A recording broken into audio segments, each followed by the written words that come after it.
जय हिंद साथियों, आपके अपने YouTube चैनल जीएस विद निर्दोष पिक्चर में स्वागत है। दोस्तों आज हम डिस्कस करेंगे 26 अक्टूबर 2022 के करंट अफेयर्स पर। चलिए शुरू करते हैं आज का क्लास। दोस्तों पहला प्रश्न है, यूरोपीय संघ का प्रतिष्ठित सखारोव फ्रीडम प्राइज 2022 निम्न में से किसे दिया गया है? यूरोपीय संघ का प्रतिष्ठित सखारोव फ्रीडम प्राइज 2022 निम्न में से किसे दिया गया है? Option A UNESCO, option B खाद्य और कृषि संगठन, ऑप्शन सी यूक्रेनी लोगों को, ऑप्शन डी उपरोक्त सभी को। तो सही जवाब है यूक्रेनी लोगों को। किसे दिया गया है पुरस्कार? यूक्रेन के लोगों को दिया गया है। यह प्रतिष्ठित पुरस्कार युद्धग्रस्त यूक्रेन के लोगों को दिया गया है। अभी हाल ही में नोबेल का शांति पुरस्कार 2022 भी यूक्रेन की एक मानवाधिकार संस्था को दिया गया था।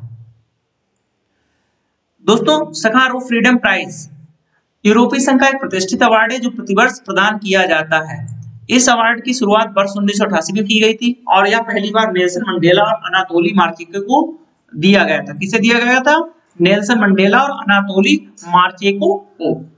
और इस पुरस्कार के साथ 50,000 यूरो की धनराशि भी दी जाती है। नोट कर लीजिएगा। चलिए बढ़ते हैं अगले प्रश्न के दोस्तों।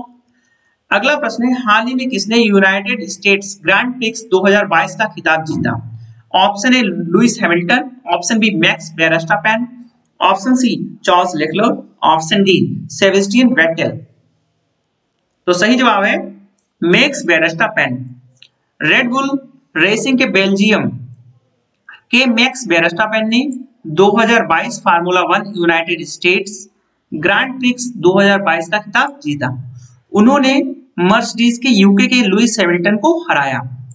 यूनाइटेड स्टेट्स ग्रैंड प्रिक्स 2022 का आयोजन ऑस्टिन टेक्सास संयुक्त राज्य अमेरिका में किया गया था। ध्यान रखिएगा कहां किया गया था आयोजन इसका? ऑस्टिन टेक्सास संयुक्त राज्य अमेरिका में। चलिए बढ़ते हैं अगले प्रश्न के दोस्तों।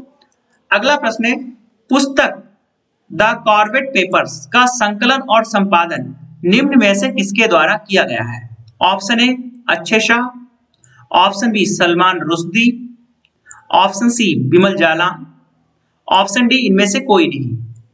तो सही जवाब है ऑप्शन ए अच्छे शाह। पुस्तक द कॉर्बेट पेपर्स का संकलन और संपादन अच्छे शाह और स्टीफन ऑल्टर के द्वारा किया गया है। यह पुस्तक हाल ही में ब्लैक काइट पब्लिशिंग द्वारा प्रकाशित की गई है। चलिए बढ़ते हैं दोस्तों अगले प्रश्न की ओर। अगला प्रश्न है, पुस्तक from dependence to self reliance निम्न में से किसके द्वारा लिखी गई है? ऑप्शन ए मनमोहन सिंह जी के द्वारा, ऑप्शन बी अमिताभ कांत जी के द्वारा, option C doctor Bimal Jalan ji के द्वारा, ऑप्शन डी शक्तिकांत दास के द्वारा।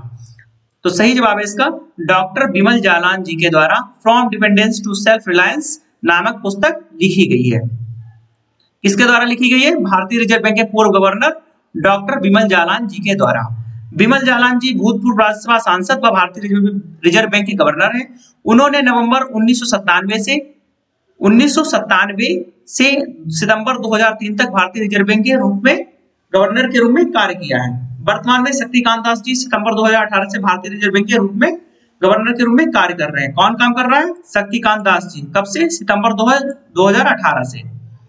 चलिए बढ़ते हैं अगले प्रश्न के दोस्तों। अगला प्रश्न है, निम्न में से कौन सा केंद्रीय मंत्रालय 16 नवंबर 2022 से काशी तमिल संगमम का आयोजन करेगा? निम्न में से कौन सा केंद्रीय मंत्रालय 16 नवंबर 2022 से काशी तमिल संगमम का आयोजन करेगा? ऑप्शन ए संस्कृति मंत्रालय, ऑप्शन बी गृह मंत्रालय, ऑप्शन सी शिक्षा मंत्रालय, ऑप्शन डी सामाजिक न्याय और अधिकारिता मंत्रालय। तो सही जवाब है शिक्षा मंत्रालय। शिक्षा मंत्रालय वाराणसी और तमिलनाडु के बीच ज्ञान और पुरातन सभ्यता के संपर्क का फिर से पता लगाने के लिए 16 नवंबर 2022 से एक माह का काशी तमिल संगमम का आयोजन करेगा। यह कार्यक्रम प्रधानमंत्री नरेंद्र मोदी द्वारा परिकल्पित एक भारत श्रेष्ठ भारत के तहत आयोजित किया जाएगा। चलिए जानते हैं भारत के वर्तमान में शिक्षा मंत्री कौन है? वर्तमान में शिक्षा मंत्री भारत के धर्मेंद्र प्रधान जी हैं। चलिए बढ़ते हैं अगले प्रश्न के दोस्तों। अगला प्रश्न है, निम्न में से किस संस्थान ने वर्ष 2021 और 2022 के लिए राष्ट्रीय बौद्धिक संपदा पुरस्कार जीता है? हाल ही में किस संस्थान को वर्ष 2021-2022 के लिए राष्ट्रीय बौद्धिक संपदा पुरस्कार से सम्मानित किया गया है? Option A IIT Madras, option A IIT Madras, option B IIT Kanpur, option C IIT Roorkee, option D IIT Delhi. तो किसे सम्मानित किया गया है? तो इसका सही जवाब है ऑप्शन ए आईआईटी मद्रास को वर्ष 2021 और 2022 के लिए राष्ट्रीय बौद्धिक संपदा पुरस्कार से सम्मानित किया गया है।